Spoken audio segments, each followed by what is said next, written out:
Welcome to the Win, Make, Give podcast. This is Ben Kinney. Today, I'm joined with Chad Hyams and Bob Stewart.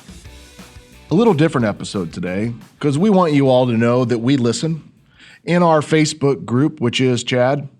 Facebook.com/group/Win, Make, Give. So easy. One of our members, as we would call them, asked a question, and his name is Cameron. And Cameron said, I'm currently 23, currently in school, love the Well series, but I realize that some of these tools would be more valuable, tangible if blah, blah, blah. He had some different knowledge. So what he wanted to know was, hey, what would our advice be, Bob, Chad, and myself, Ben, that you would give somebody his age in the financial, social, physical, emotional, spiritual? Like, what advice would you give a 23-year-old? And when I read that, I thought to myself, that's a really great episode. What advice would you give to your younger self? And then all of a sudden I realized that Cameron doesn't think that we are close to the same age. he basically just said, these three old dudes, they probably have some wisdom because they've been around a way long time. So, Cameron, from a bunch of old dudes hanging out in a room, we're going to talk to you a lot about our younger selves and what we would say to them. What is this idea of famous future times, Chad? Well, you know, Ben, when we were thinking about our younger selves, of course, there's dates we think back to and all of that. And I just think it's pretty amazing growing up. Again, Cameron wouldn't know this. He's 23 years old. But we remember watching Back to the Future maybe when it came out in the theaters. The dual flux capacitor? Thank you very much. You know, so you remember it. Yet here's the amazing thing, Ben. When they went to the future, they went to 2015.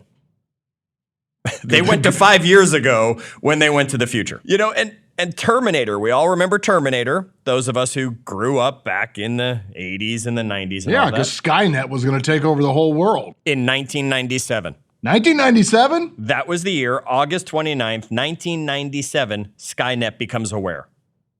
And now look at us. Ironically close to the time that social networks started launching. Interesting.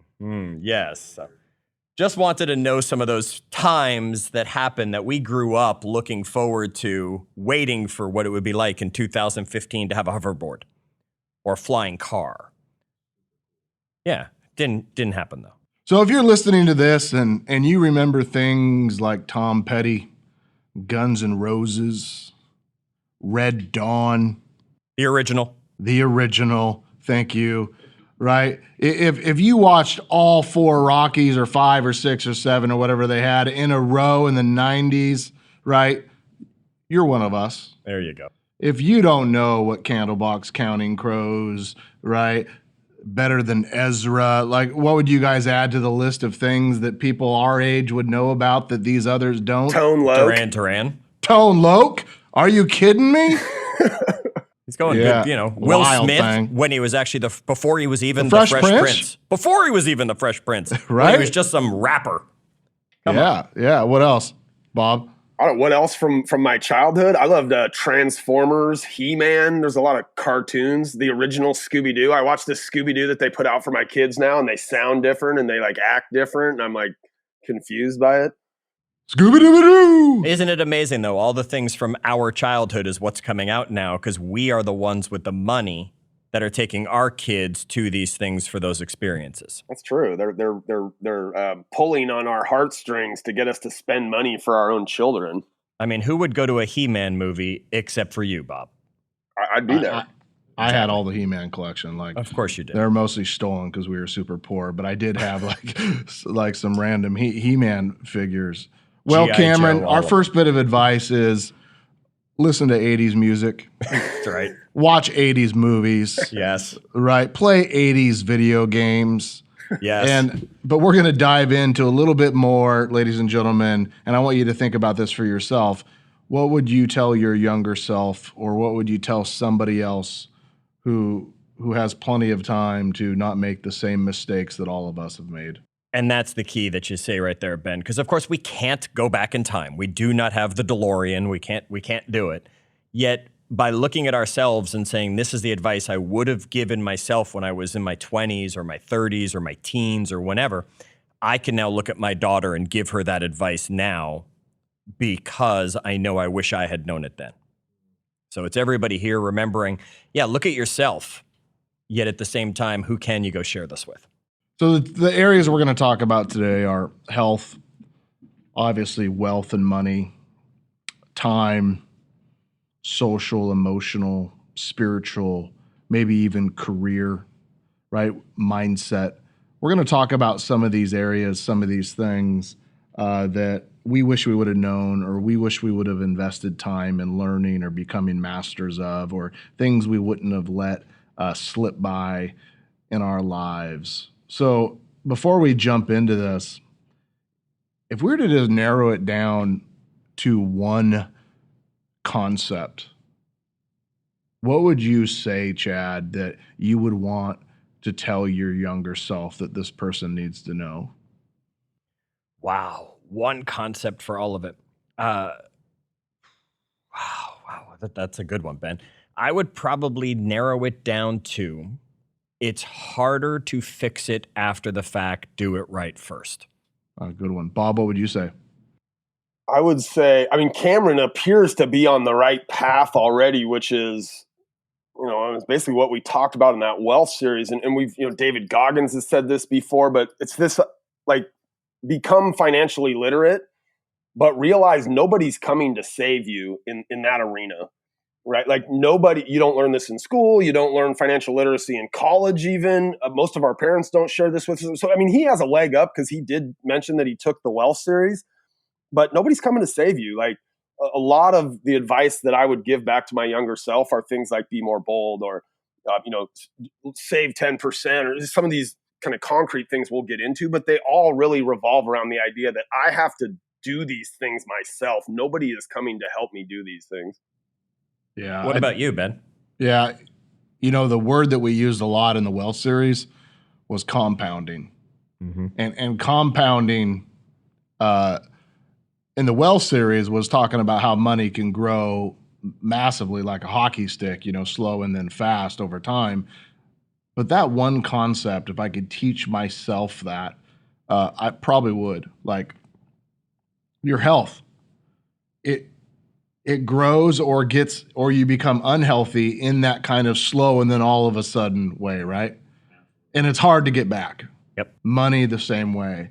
Knowledge. I wish I would have spent more time learning when I was younger instead of trying to cram all my learning years into the last 5 or 10. Yep. Friendships are the same way, Ben, right? Your friendships are the people that you surround yourself with and connect with and learn from and get mentored by. Those are a very similar compounding effect, right? Those things build and build and build. And 10 years later into a relationship, you're getting outsized results from the results you were getting in the beginning if you worked on those relationships. Yeah.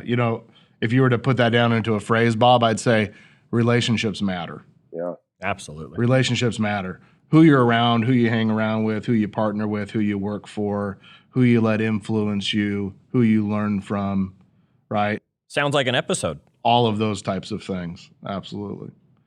So let's dive into some of these topics. Let's start, Chad, with your bread and butter, health. If you were to go back to younger Chad, what would you tell younger Chad about health? I would smack that bag of chips out of his hands. I'd smack that crap food that I was eating out of my hands, and I'd get myself off the sofa, right? That's when you said, what's the overall concept? I was thinking in health and wealth right off the bat. And it's so much easier to keep it than go back and fix it and do it right the first time. My health was a disaster. That's why I take it so seriously right now, Ben. I was up at 245 pounds. I was completely out of shape. I was eating blizzards on the sofa with you regularly. Sofa. Yes. Because I'd let my health just become something that wasn't a concern of mine. It was, I felt badly, so I ate, or I felt badly, so I did anything other than exercise. And I look at people now and I was like, if only I had. So if I were going back in time, I'd grab myself at age probably anywhere after 18 when I stopped being as active as I was. And I'd say every day, get into the gym, or every day, get outside, or every day, pay attention to what you're eating, because it gradually became the mistakes I made. Bob, what would you say? It's very similar. I lasted a little bit longer than Chad in terms of I probably stopped being super active, playing basketball, doing all those things that I enjoyed that kept me active around 27 or 28. And then I was pretty much non-active until my wife and I got married 5 years ago. So there was a good 10-year period. I didn't exercise. I didn't go to the gym. I stopped playing basketball. And I know when I went back, it was because my wife and I were getting married and I'd put on a little weight and I wanted to look nice in my suit. And it was really, really hard to start again. In fact, it was so hard that I basically started to accomplish that thing for the wedding. And then I was like, stop again. And I think consistency would have been my advice to myself, right? Like, don't stop exercising. Because like Chad just said, it's going to be a lot harder 10 years later to get started with it again. And look, I'm blessed in many ways in terms of I got a high metabolism and I can eat whatever I want. I don't put on weight, but that doesn't mean I'm healthy, right? That doesn't mean I could go out and run a mile or do 50 push-ups, right, Ben?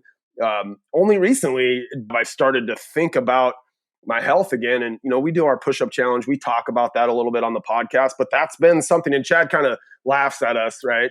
Because he's doing, a more developed workout. But for me, that's just been something that's gotten me in the routine of working out. And now I've added a few other exercises into that. And, but man, it was hard. And the only reason I was able to start is because we do an accountability group around that. Right. And so I'm not even doing it for myself. Last night, I didn't want to do it, but I was like, man, I got to put this up there for the guys. Right. Like, so don't stop. Like, your health is, a lot of us, we get busy with work and a family and whatever it is. And we make excuses for why we don't have time for it. But, we want to live long, healthy lives. And when you stop doing it, it's really hard to start. Ben, I give you a hard time about health all the time. Right? I mean, he does kind of bust my chops. Absolutely. And I do it because I love you and I want you to be around longer. So being healthy. So you've gone up and down and up and down and up and down as we talk about your health situations. What's the advice you would have given yourself if you could go back? The hardest thing in health for me has been managing office job, because I was used to working in the field, climbing telephone poles, being active, yep. Right? Doing that. Transitioning into an office job, managing stress. And because of both of those things, running out of energy at the end of the day. When you work 12, 14, 16-hour days and you get home and you're stressed, you don't have much of an energy, or as our friends would say, a willpower to make better decisions. So one health thing that I think we all have to figure out a way to do is to manage stress. How do you manage stress in such a way that your world and chaos and the economy and all these things don't drag you down? That would be one lesson that I would tell my younger self, is learn how to manage stress at a young age. It's a great tip you're giving yourself. And I'll tell everybody here, just before we move away from health, the endorphins that come from the exercise are going to help you control stress. It's a obvious answer there. And you can never, ever out-exercise a bad diet. So what about money? Oh, God. So if you were to, Bob Stewart, go back in time and give yourself, a little bit of financial advice, what would it be? I think there's two pieces for me that I just kick myself almost on a daily basis. The first one would be setting a budget or a threshold for how much money I wanted to save each month. I made a lot of money in my 20s and 30s, and I didn't have, I'm probably halfway through my 30s, but like a good 15 years, I didn't save a dime. I spent every dollar that I earned, and I basically lived against my paycheck. Now, I had some jobs in there where I had kind of forced savings into a 401k or something like that. So, that's left over. But the reality is I should have lived below my means. I think the thing that happened to me too, and we've talked about this in past episodes, is the creep of lifestyle. Like, as I started out in the world and I was making $3,000 a month, and then I was making 4, and then I was making 6, and then I was making 8. And my lifestyle just crept right along with that, right? I could have a nicer car. I could go to nicer restaurants. I could buy nicer clothes. And I let that creep happen. It wasn't until my mid-30s, really, when I met my wife, that she was a saver, and it kind of changed my outlook. So that'd be the first thing. Like, don't let your lifestyle creep. And for most people, that becomes like setting I'm going to save X percent of what I earn every month. And obviously in the wealth series, we talked a lot about this. The other thing would be buy a house. I'm not sure what the hell I was doing. I was in real estate for years. I did own a house during that. I sold it, right? But just to buy and keep a house. In those younger years, I had great credit. I was making plenty of money. I should have done that. I don't know why I didn't. Those would be the two biggest ones for me. Chad? Yeah, well, I'm sitting here nodding my head. I mean, obviously, everybody listening can't see that. As I hear what Bob's saying, the difference for me, Ben, other than living on that budget, saving that money, I got myself into horrible financial situations. I think the lesson I would go back and tell myself is that nothing is going to last. And what I meant by that would be the good times and the bad times. So the bad times where I thought the world was over, I was put myself in being broke and all that situation, it wasn't going to last. I could always work my way out of it. And more importantly, the other side, I mean, I was in real estate when the bubble was growing. I mean, money was falling from the sky. We were printing money back then. And it was just to a point that I'd lived the lifestyle that it would never stop. And I would go back and tell myself, you got to put aside X amount every paycheck so that you're saving it. You got to put aside X amount for the IRS because they're coming no matter what. And nothing's going to last forever. Yeah. For whatever reason, I've had an ability to make money my entire life. I mean, since I was, 7 or 8 years old, Chad, I would sell fruit that I picked from other people's trees in front of the Oso general store. I would take flies from my dad's fly box and set up a table and sell flies. And I think fly fishing, like fishing flies, right? My whole life, being raised poor, I put a high value on income. And I always chased the job that would pay me a little bit more because I never wanted to be back in a position where I was poor or, as we say, broke. So income's always been something, for whatever reason, has come somewhat easier to me than I think other people. And I don't know why, but it just does. It's where you started. And I really believe, we've talked about it a bunch. Many of our listeners know your story. They know your history. They know where you came from. Bob's had some similarities in his story. I grew up mid to upper middle class life. I was spoiled on all that stuff. So I never had those lessons. I learned them the hard way later in life. Wish I had learned them earlier. You were able to have those, and we all now listen to what you've got to say when it comes to it because you've learned and you're willing to share. Well, the thing, at a young age, I made money, but I also spent a lot of it, majority of it.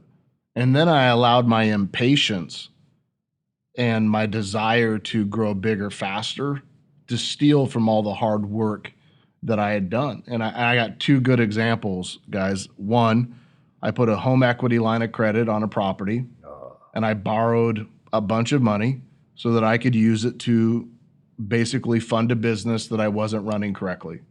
The business would have been better if I wouldn't have used that money to do it.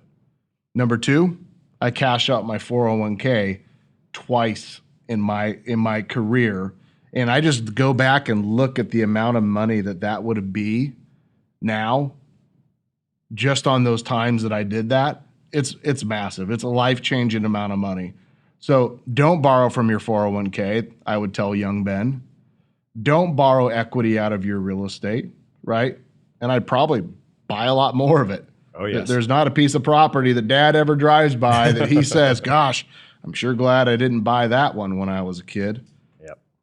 Now, one of the things that I think really determines the trajectory of your success is your ability and my ability to manage time. And of all the things that I could go back and tell myself, it's interesting because Bob and Chad picked our kind of topic today, is the advice to yourself, how do you use time?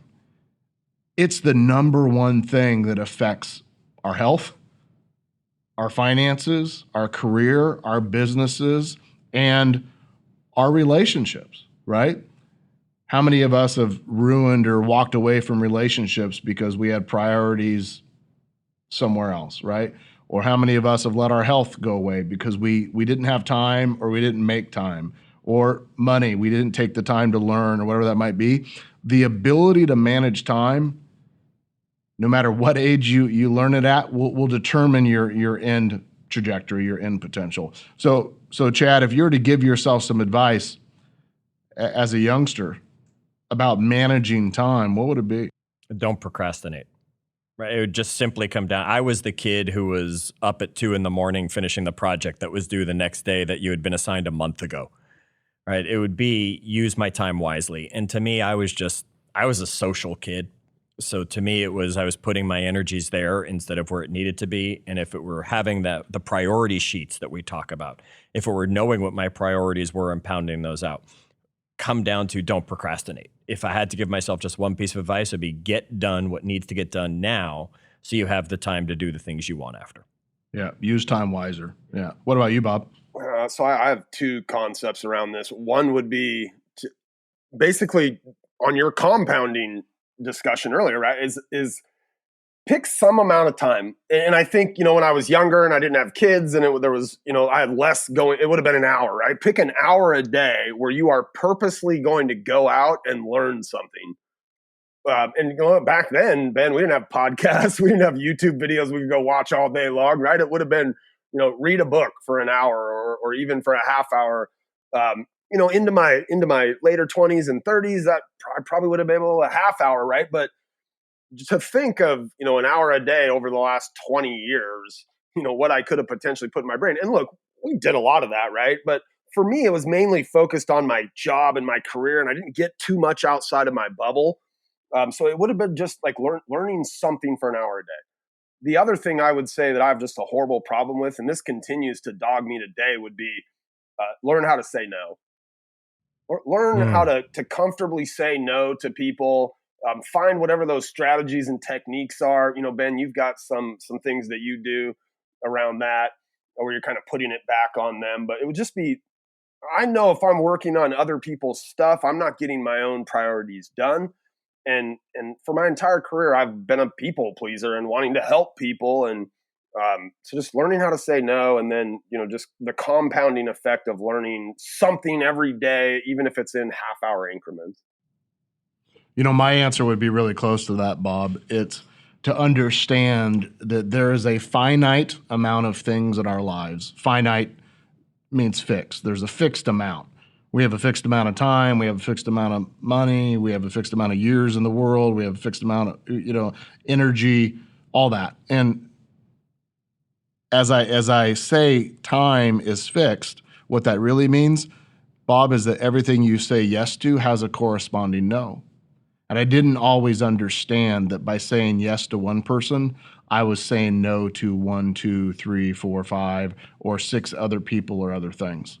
So if I could go back and tell myself one message, it would be that every yes has a corresponding no, and to ask yourself the question, what are you actually saying no to when you say yes?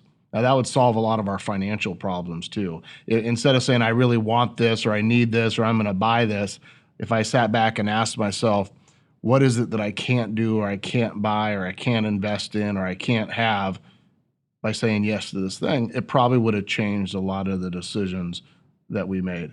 What's the next thing that we should talk about in our youth, Chad? Well, I brought this one up already, right? It was social. So we all have our own different social histories, but Bob, let's put you on the spot first. If you could go back and talk to yourself at a younger age with the social life as kind of the category, what would the advice be you'd give yourself then?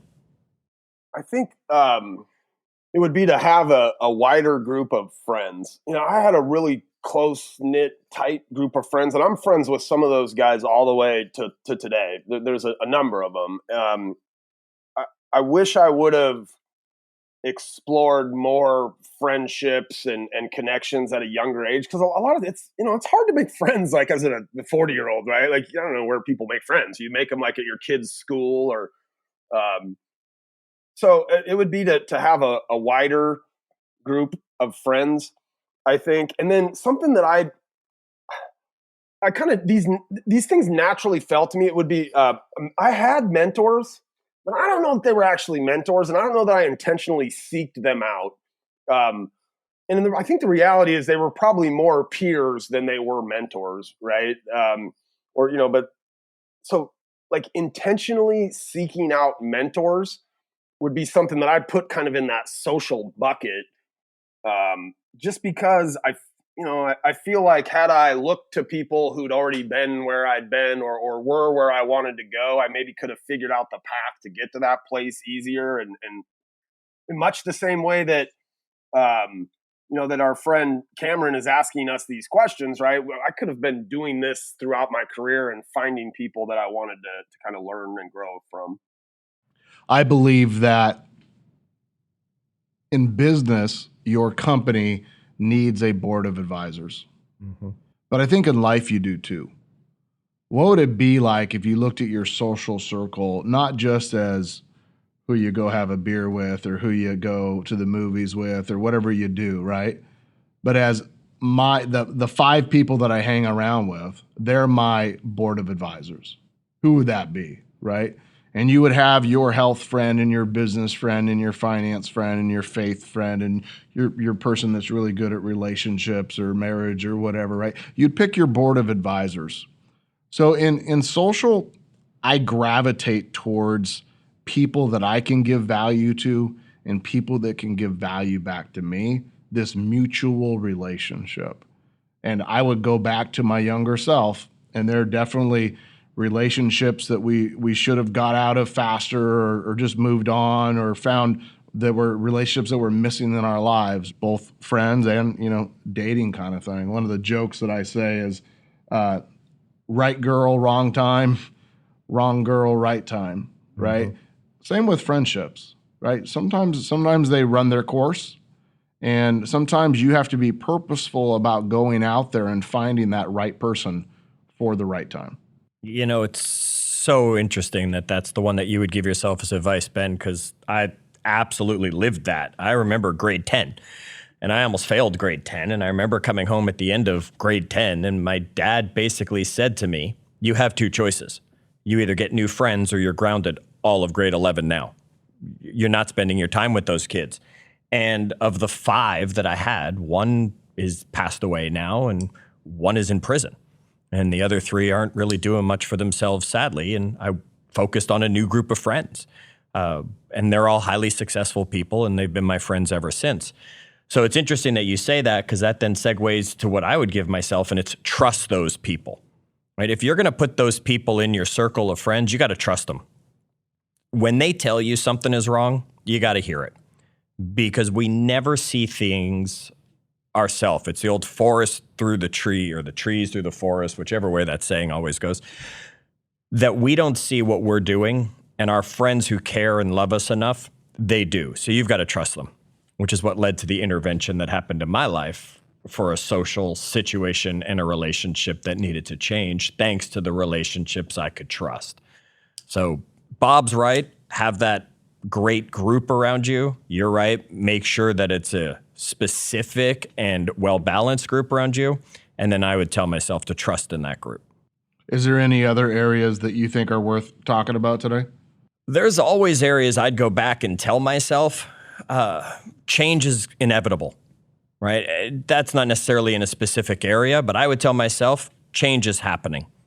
I mean, follow your heart and know that change is going to happen. What about career advice? If you guys were to go back, because we've all worked with lots of companies and lots of people, and we've had lots of positions and done lots of jobs. The joke for me is, I'm basically a janitor and a CEO my entire life, and I've been somewhere between those 2 things. So if we were to give ourselves some career advice to our younger self, what would it be, Bob? So I think for career advice, one of the first things I would say is, like, most of the time when you come into a company, you think that there's like a way things are done, and that's the way they're doing, and I'll just do them that way. One of the first things I would say is you can make yourself super valuable inside a company if you actually bring solutions and improvements to whatever the processes are. A lot of people just get in a job and they just do that job, right? They never look for ways to improve that job. And I think some of the places in my career where I've become a really valuable asset in the company is because I've said, why do we do it that way? Maybe we could do it this way, and that would be a little bit better. Most people just do it the way it was always done. And so I would say, always be looking to kind of insert yourself into processes and different things inside of a company that you might work in with the goal being to improve that thing, not just to show up each day and do your job. Chad, what would you say about your career? I've had lots of careers. Just like you've done a lot of things. I've been a server. I've owned a baseball school, worked on cruise ships, the entertainment industry. I've had lots of opportunities. Didn't you work in a big Vegas show? I did. Yeah, behind the scenes effects, blowing things up and all of that. Oh, Who was the show? Well, it was called Effects. Oh. It was at the MGM. Michael Crawford, David Cassidy was our star. David Cassidy. Rick That's Springfield, cool. Yeah. Tommy Toon. There you go. There were the four. The advice I'd give myself for career would be follow the right leader. And I think that's the thing that I look back on when I got into certain businesses. It was finding the right person to follow. And I would realize when it was time to leave and move on.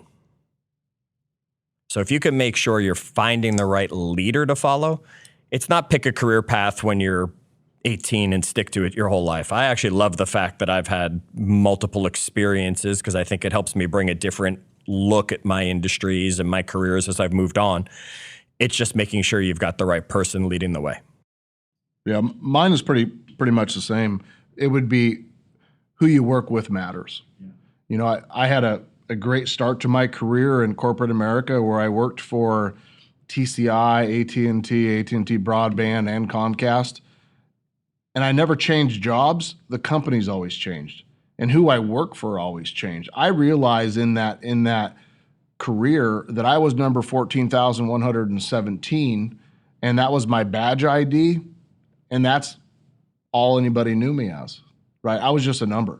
Right. Who you work with, who you work around, and who you work for, it matters, right? Yeah. And you need to make sure that you're getting yourself in relationship with the people in your company that matter. I have a lot of people that probably think you're in relationship with these leaders or with these companies or with these people because they sought you out. No. I knocked on their door, I emailed, I called, I visited, I delivered items of value, I sent gifts, I offered to do things for free. I earned the right to be in relationship with people and companies that matter because I was purposeful about it. So I think that would be, as a advice back to myself, would be skip those partnerships, skips those careers or jobs and those relationships with either people I didn't even know or I never would know, or around people that I knew in my heart from day one they were not to the same caliber, or they didn't have the same long-term vision that I had. All right. So that's a lot of categories we've covered to give to advice to ourselves back when.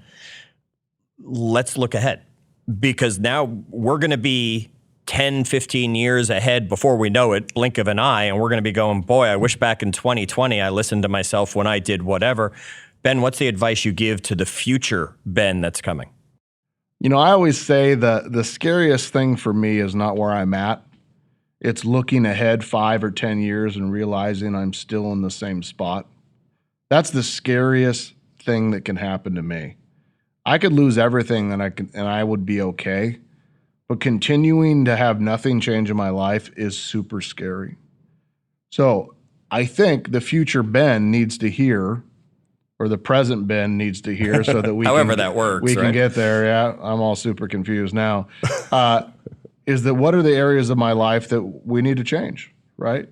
And I I think they're probably been spoken about today already. Who you work with matters. Learn to use time better. Don't let your health slip away, right? All of these things are all the same message, but you can never stop learning. You can never stop. You haven't mastered any of those subjects. Your life is that journey, and to the extent at which you embark on that journey will be to the extent at which your destination happens. Okay. Bob, how about you? I think mine would be like be purposeful, right? Like, every day when you get up and you show up, if you don't have a purpose or something you want to accomplish, you're gonna sway in the wind. You're gonna say yes to too many people that aren't moving you towards your goal, because maybe you don't even have that goal or that purpose. So for me, spent a lot of time in the last year kind of trying to figure out, like, what is that purpose and how does what I get up and do every day kind of drive towards that purpose. And look, I don't know that I have it figured out, right? But continuing to be intentional and focus on that thing is I think something that's going to serve me well for the next 10 years. And I'll take it out here. I think that, we've given Ben, you said it really well. We've given ourselves a lot of advice through this call as we look back. I think the advice I give my future me is the old saying, right? When's the best time to plant a tree? It was 20 years ago. And boy, I really wish I listened to myself back then about this advice. Now is the second best time to plant a tree. So am I going to go back and listen to this episode? Am I going to actually start to implement these things? Am I going to actually start to put a percentage aside of every check? Am I going to keep my health moving? Am I going to trust that group of people I put around me, et cetera, et cetera, and et cetera? Now, for all of our listeners out there, your challenge is to take a moment and think about what's the advice you would have given yourself in all of these categories 15 years ago, 20 years ago, 5 years ago. And once you have that advice, go find somebody in your world at that point and share the advice with them and help them make that advice happen. And then in our Facebook group, facebook.com/groups/win-make-give, come in there and share with us. Let us know what that one key piece of advice you would have given yourself would be. Make sure that you're sharing this episode with others so that they can learn from our mistakes. And like Cameron, maybe they're 23 years old and still have an opportunity to move in the right direction early.